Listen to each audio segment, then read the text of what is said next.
Bwana Yesu asifiwe sana. Ninawasalimu tena katika jina la Yesu Kristo. Jina langu naitwa Pastor Elijah Luther. I'm born again. I love Jesus Christ as my personal savior. Na kukaribisha tena katika neno hili tunapoenda kubarikiwa pamoja. Na leo nataka kuzungumuza kuhusu jinsi ya kujua kukaa na mtu ambaye amejeruhiwa. Jinsi ya kujua kukaa na mtu aliyejeruhiwa. Najua hii maisha tunaishi, watu wengi sana wamejeruhiwa. Wewe ni mama na unaenda kuoleka kwa mwanaume mwenye alijeruhiwa. Utakaje na huyo mwanaume? Wewe ni mume na unapatana na msichana mwenye amejeruhiwa na kijana. Utakaje na yeye? Wewe ni boss na unapata wafanyikazi wamejeruhiwa. Utakaje na wao? Wewe ni mfanyikazi na unapata boss mwenye amejeruhiwa. Utakaje na huyo boss? Wewe ni mchungaji, unapata mshirika amejeruhiwa. Utakaje na huyo mshirika? Wewe ni mshirika, unapata mchungaji ambaye amejeruhiwa sana. Utakaje na huyo mchungaji?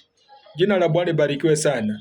So lazima understand jinsi ya kukaa na mtu ambaye amejeruhiwa.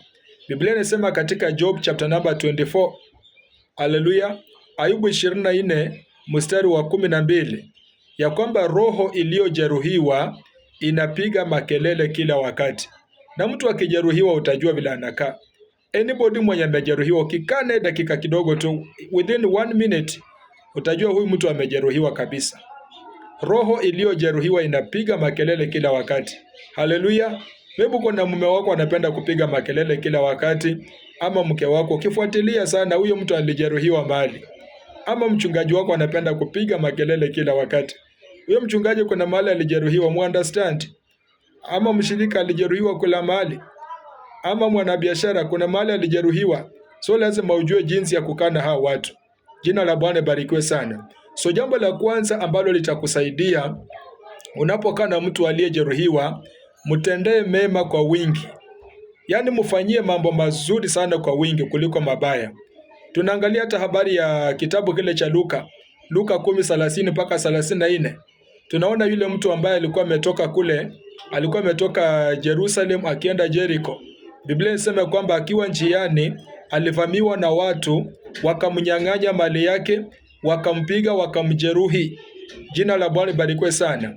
Na Biblia inasema kwamba kuhani akapita akamuacha pale, Mlawi pia akapita akamuacha pale. Umejeruhiwa na umekutana na watu kama hao. Sasa utafanya namna gani? Lakini Msamaria mwema, a good Samaritan, Biblia inasema kwamba